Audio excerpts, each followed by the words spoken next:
ভারতের ফারাক্কা দেখতে গিয়েছিলাম।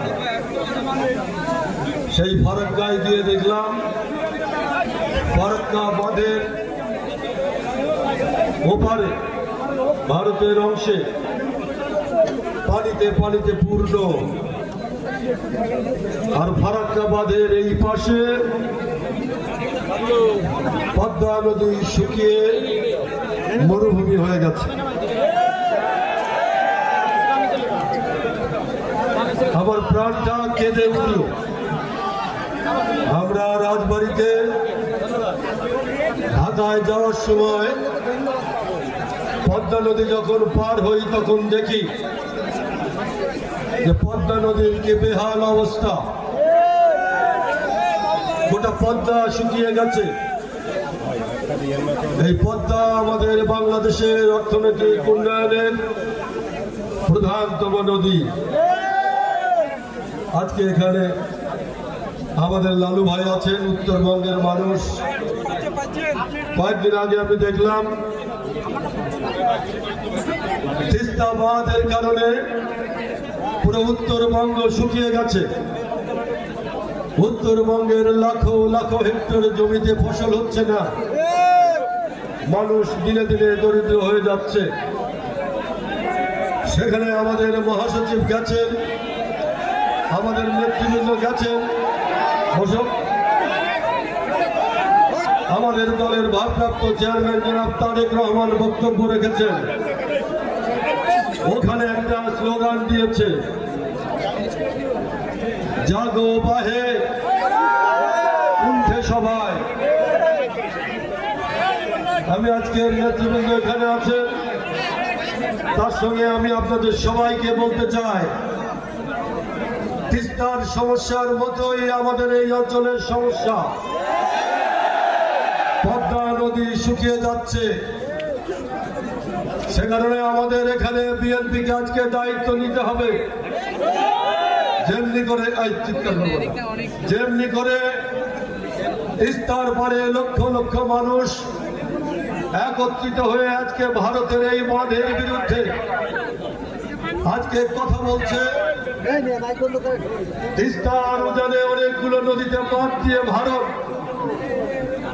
বাংলাদেশের 54টা নদীর মুখে বাঁধ দিয়ে ভারত বাংলাদেশের সমস্ত নদীর প্রবাহকে বন্ধ করে দিতে চায়।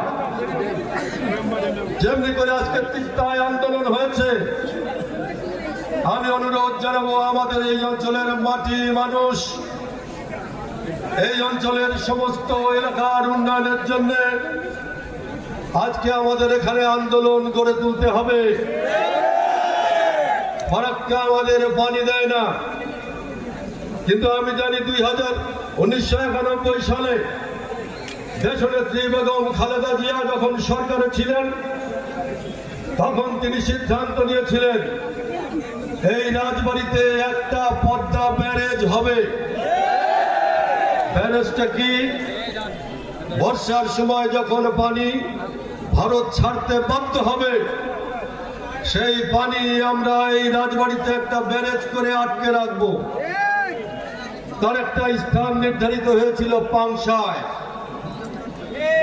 পাংশায় আমরা একটা ব্যারেজ করব, যেই ব্যারেজের সমস্ত পানি আমরা জমা করে রাখবো এবং শুকনো মৌসুমে আমরা এলাকার ফসল ফলানোর জন্য আমরা সেই ব্যারেজের পানি আমরা ব্যবহার করব। আমি আজকে অনুরোধ করতে চাই, সেই পদ্মা ব্যারেজের প্রয়োজনে আজকে আমরা কি সবাই এক হয়ে লড়াই করব? সবাই একসঙ্গে টানে বায়ে যারা আছেন ভেদাভেদ ভুলে বলেন, আমার এই অঞ্চল, আমার এই মাটি, আমার এই মানুষ, তাকে রক্ষা করার জন্য পদ্মা ব্যারেজের জন্য কি আমরা একসঙ্গে লড়াই করব? আমরা একসঙ্গে লড়াই করব।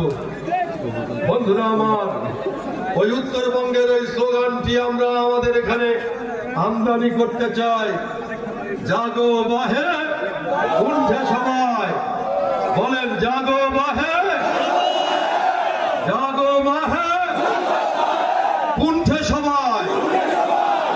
আমরা সেই আন্দোলনে আমরা নামতে চাই।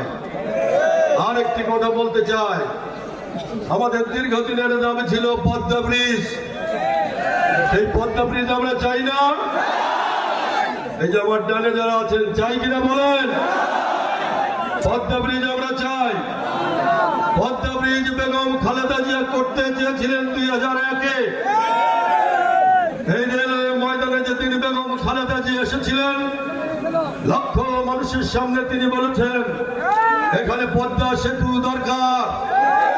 কিন্তু শেখ হাসিনা আমাদের পদ্মা সেতু দেয়নি, নিয়ে গেছে মাওয়ায়। তাতে আমাদের দুঃখ নাই, কিন্তু আমরা বলতে চাই এই পদ্মা সেতু হলে ঢাকার সঙ্গে আমাদের দূরত্ব হবে 1 ঘন্টা। সুতরাং সেই পদ্মা সেতুকে আমরা চাই। চাই, দুই দিক থেকে হাত তুলে বলেন চাই কিনা। পদ্মা সেতুর জন্য আমাদের আন্দোলন গড়ে তুলতে হবে। আমরা সেই আন্দোলন গড়ে তুলব। আমাদের নেতা জনাব তারেক রহমান বাংলাদেশের প্রধানমন্ত্রী হবেন। বাংলাদেশের প্রধানমন্ত্রী হলে আগাম তার কাছে আমি দাবি জানিয়ে রাখলাম, পদ্মা ব্যারেজ এবং পদ্মা সেতু এই অঞ্চলের 14টা জেলার অর্থ সামাজিক উন্নয়নের জন্য আমরা চাই।